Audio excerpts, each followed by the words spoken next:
Hi, good morning all. ఈరోజు news analysis చూద్దాం. Job క్యాలెండర్కు చట్టబద్ధత. యూపీఎస్సీ తరాలో రాష్ట్రంలో ఏటా పోస్టుల భర్తీ. చాలా గుడ్ న్యూస్ నిరుద్యోగులకు. ఎందుకంటే యూపీఎస్సీ తరహాలో రాష్ట్రంలో ఏటా పోస్టుల భర్తీ అంటే ఒక ప్రాపర్ టైంలో, ఏదో ఒక మంత్లో ప్రాపర్ టైంలో నోటిఫికేషన్ వస్తుంది. ఎవ్రీ ఇయర్ ప్రతి సంవత్సరం నోటిఫికేషన్ వస్తుంది. దానివల్ల ఏంటంటే ప్రాపర్గా ప్లాన్ చేసుకోవచ్చు అనమాట. అంతే. సో ఇది చాలా మంచి విషయం. ప్లస్ చట్టబద్ధత కూడా కల్పిస్తున్నట్టు కొంచెం, అంటే ఇంకా అది ఎవ్రీ ఇయర్ ప్రకటిస్తారేమో జాబ్ క్యాలెండర్కు. ఇది ఒకటి మంచి విషయం. ఇంకోటి, పోటీ పరీక్షలకు వాయిదా.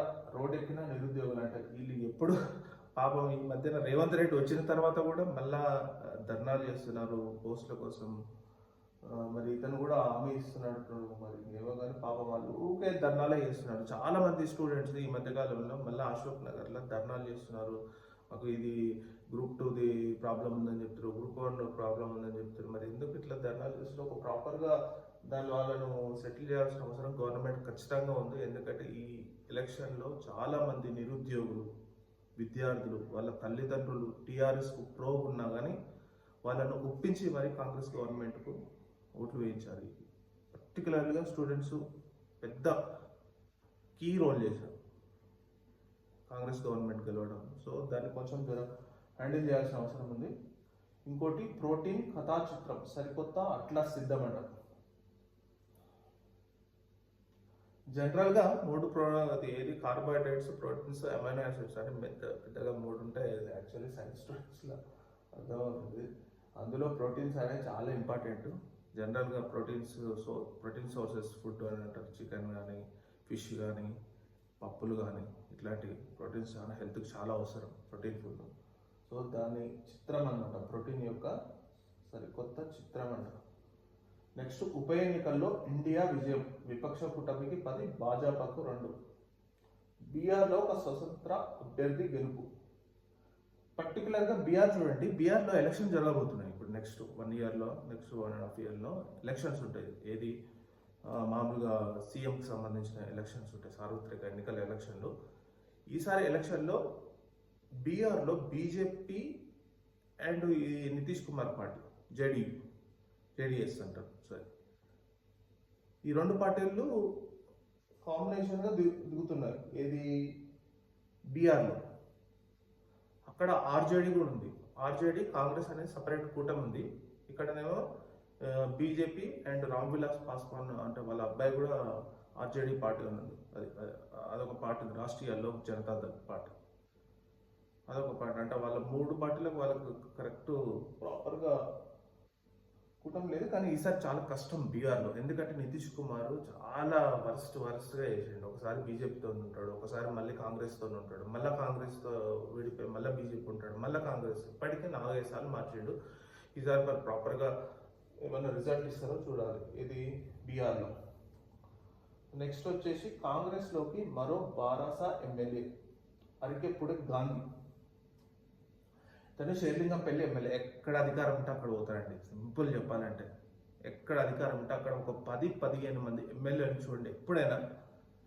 ఇప్పుడు కాంగ్రెస్ గవర్నమెంట్ వచ్చింది, బీఆర్ఎస్ నుంచి కాంగ్రెస్కి వస్తారు. సపోజ్ మళ్ళీ ఏదైనా వేరే గవర్నమెంట్ చేంజ్ అయిపోయిందనుకో, మళ్ళీ వీళ్ళు పోయి అక్కడ జంప్ అయిపోతారు. ఈ డిసిషన్ తీసుకోవాల్సింది వీళ్ళు. కేటీఆర్ పోయి సుప్రీంకోర్టులో కేసేసి, హైకోర్టులో కేసేసి వేస్ట్. ఎందుకంటే అది ఫైనల్గా అల్టిమేట్ డిసిషన్ ఏంటంటే స్పీకర్ డిసిషన్ ఉంటుంది. ఆ ప్రజాప్రాతినిధ్యం చేసే 10th షెడ్యూల్లో ఉంది, కానీ అది వేస్ట్, పనికి రాని చట్టం. అది అక్కడ లిటికేషన్ ఉంది. ఆ చట్టం చేసేది కానీ వేస్ట్ చట్టం. ఆ లిటికేషన్ ఏముంది చెప్పింది, అల్టిమేట్ డిసిషన్ స్పీకర్. ఆ స్పీకర్ ఎవరు ఉంటారు? అధికార పార్టీ ఎవరుంటే ఆ స్పీకర్ వాళ్ళు ఉంటారు. అధికార పార్టీకి తగ్గట్టుగా ఆయన నిర్ణయం తీసుకుంటాడు. అదే స్పీకర్కు డెసిషన్ లేకపోతే ఇమీడియట్గా వాళ్ళ పదవి పోతుండే. సుప్రీంకోర్టు కూడా చెప్పింది, స్పీకర్ డిసిషన్లో మేము ఇన్వాల్వ్ కాము. ఒక సభలో జరిగే విషయాలలో స్పీకర్ నిర్ణయమే తుది నిర్ణయం. సో ఇంకా వేస్ట్. ఇంకా ఆ కేటీఆర్ యాక్చువల్లీ ఏంటంటే తీసుకునే వాళ్ళకు ఉండాలండి. అసలు యాక్చువల్లీ మేజర్గా ఏంటంటే తీసుకునే వాళ్ళకు ఒక పార్టీ నుంచి ఇంకో పార్టీకి ఎందుకు ఇప్పుడు అరకపూడి గాంధీ ఉంది, ఆయన ఈ కాంగ్రెస్ పార్టీలో జాయిన్ అయ్యిండు. రేపు ఒకవేళ గవర్నమెంట్ మారిందనుకో మళ్ళీ పోతాడు. అక్కడ ప్రాబ్లం ఏమవుతుంది, 10 సంవత్సరాల నుంచి కాంగ్రెస్ పార్టీ కార్యకర్తలు ఎవరో 10 సంవత్సరాలు పనిచేసి ఉంటారు. ఆ కాంగ్రెస్ పార్టీ కార్యకర్తలు అరకప్పుడు గాంధీ మీద ఎన్నోసార్లు ఫైర్ అయ్యారు తెలుసా. మాకు ఇబ్బంది పెడుతుండ్రు, మా కార్యకర్తలను జైల్లో పెట్టుకుని కేసులు పెట్టిస్తున్నారు. మళ్ళీ అట్లాంటి వాళ్ళు అరకప్పుడు గాంధీ మళ్ళీ ఇప్పుడు కాంగ్రెస్లోకి వచ్చిండు. ఈ సపోజ్ మీకు ఎగ్జాంపుల్ చెప్తా, అరకప్పుడు గాంధీ మళ్ళీ కాంగ్రెస్లోకి వచ్చిండు. అక్కడ బీఆర్ఎస్లో ఎవరో ఒకరు మళ్ళీ ఇప్పుడు కష్టపడతారు. కష్టపడి రేపు నాడు ఏదైనా అధికారం చేంజ్ అయింది అనుకో, నేను సబ్జెక్టు కరెక్షన్ మేబీ అయితే ఫ్యూచర్లో ఎవరు ఎల్లకాలం ఎవరు ఉండలేదు, ఎప్పుడైనా చేంజ్ కావాల్సింది.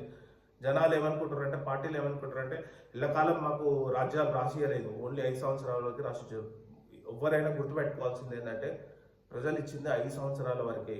5 సంవత్సరాల వరకే ఇది మైండ్లో పెట్టుకొని పరిపాలించాలి. 30 సంవత్సరాలను, 10 సంవత్సరాలను, 25 సంవత్సరాలను, 15 సంవత్సరాలు మేము కంటిన్యూగా పాలిస్తామంటే ఇవి రాజ్యాలు కాదు, రాజ్యాలు మీకు రాసి ఇవ్వలేదు. ఓన్లీ 5 సంవత్సరాలు మాత్రమే. 5 సంవత్సరాల తర్వాత మళ్ళీ ఎలక్షన్లు గెలిస్తే అప్పుడు మీకు అన్నట్టుగానే అప్పటి వరకు మేము 10 సంవత్సరాలు పరిపాలిస్తాం, కంటిన్యూస్గా 25 సంవత్సరాలు పరిపాలిస్తాం అనేది ఉత్తమ మాటలు. దేనికి చెప్పండి, వీళ్ళు బ్రోకర్లు. వీళ్ళు చెప్పాలంటే వీళ్ళు కార్పొరేట్ బ్రోకర్స్. ఎక్కడ అధికారం ఉంటే అక్కడ అవుతారు. విచిత్రం ఏంటంటే వీళ్ళకు ప్రతి పార్టీలో పెద్ద ప్రయారిటీ ఇస్తారు. మళ్ళీ ఇట్లా పార్టీ మారేటోళ్ళకు పెద్ద ప్రయారిటీ ఇస్తారు. కేసీఆర్ చేసిన పెద్ద తప్పు ఏంటంటే ఎప్పటి నుంచో ఉన్న ఉద్యమకారులు వదిలేసి ఇట్లాంటి కార్పొరేట్లను, ఇట్లాంటి దొంగలను తీసుకొని ఇటు అటు చేంజ్ చేసిండు. వీళ్ళని దూరం పెట్టిండు, వాళ్ళని దగ్గర తీసిండు. ఇప్పుడు మళ్ళీ వీళ్ళు పోయి ఈ గ్రూప్లో చేంజ్ అవుతారు. ఈ గ్రూప్లో చేంజ్ అయ్యి వీళ్ళు పెత్తనం చేస్తారు ఇందులో. మళ్ళీ పాపం ఈ కాంగ్రెస్ పార్టీలో ఈ సెకండ్ క్యాడర్ వీళ్ళు మళ్ళీ ఇబ్బంది పడాల్సి వస్తుంది.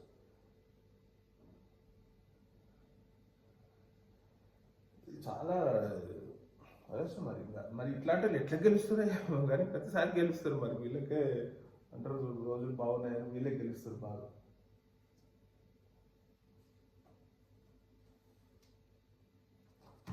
ఇంకో న్యూస్ ఏంటంటే వ్యవసాయం, సాగునీటి పారుదల, ఇంకోటి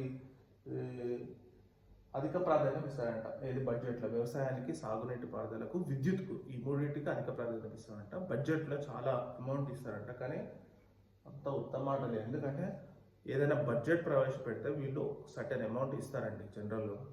కానీ ఆ సంవత్సరం మీరు ఫాలో అప్ చేయండి. సపోజ్ ఇరిగేషన్కు ఒక ప్రాజెక్టుకు 20,000 కోట్లు, 30,000 కోట్లు అనౌన్స్ చేసిన అనుకో, బడ్జెట్లో ఒక ప్రాజెక్టుకు 30,000 కోట్లు అని చెప్తారు, అనౌన్స్ చేస్తారు. ఏది 24 బడ్జెట్కు మేము ఒక ప్రాజెక్టుకు సపోజ్ శ్రీరామ్ సాగర్ లేకపోతే ఏదో ఒక ప్రాజెక్టుకు 30,000 కోట్లు మీరు కీన్గా ఫాలో అప్ చేయండి. మళ్ళీ నెక్స్ట్ ఇయర్ 25th అంటే 25 ఇయర్లో బడ్జెట్ వస్తుందిగా. ఈ బడ్జెట్ 1 ఇయర్ బడ్జెట్లో 30,000 కోట్లు అని వేస్తారు. కానీ నాకు తెలిసి 5,000 కోట్లు, 4,000 కోట్లు ఇస్తారు. కరెక్ట్ ల్యాండ్ అయ్యారు అంతే. ఇంకా మిగతా అన్ని పేపర్ మీద ఉన్న బడ్జెట్లు. పేరుకే 30,000 కోట్లు అంటారు, ఆ తీరా వచ్చేసరికి 3-4,000 కోట్ల బడ్జెట్ కూడా కరెక్ట్ రిలీజ్ కావు. మన ఇండియాలో అంటే మనది ఇండియాలో ప్రజెంట్గా స్టేట్లలో జరుగుతున్న మోసాలు ఇవి. పేరుకేమో 3 లక్షల కోట్లు, 4 లక్షల కోట్ల బడ్జెట్ అని రిలీజ్ చేస్తారు. వీళ్ళకి ఇంత ఇస్తున్నాం, వాళ్ళకి ఇంత ఇస్తున్నాం, వీళ్ళకి ఇంత ఇస్తున్నాం అని పేపర్లో ఘోరంగా ఉంటుంది. బడ్జెట్ రిలీజ్ చేసిన తెల్లారి పేపర్లు చూడండి, అబ్బా వీళ్ళకి ఇది ఇచ్చినామో, వీళ్ళకి ఇంత అమౌంట్ శాంక్షన్ చేసినాం అని. సేమ్ ఇదే పేపర్ని పట్టుకొని నెక్స్ట్ ఇయర్ చూడండి. నెక్స్ట్ ఇయర్ చూసి మీరు ఒకవేళ అది ఆ జీవాలను కానీ అటుగా ఫాలో అయితే అందులో కీన్గా గుర్తిస్తాం 5 to 10% కూడా ఎలొకేషన్ ల్యాండ్ అనేది కావు. అది చాలా చాలా పెద్ద ప్రాబ్లం అవుతుంది. ఒకటి కొంచెం చూసుకోవాలి.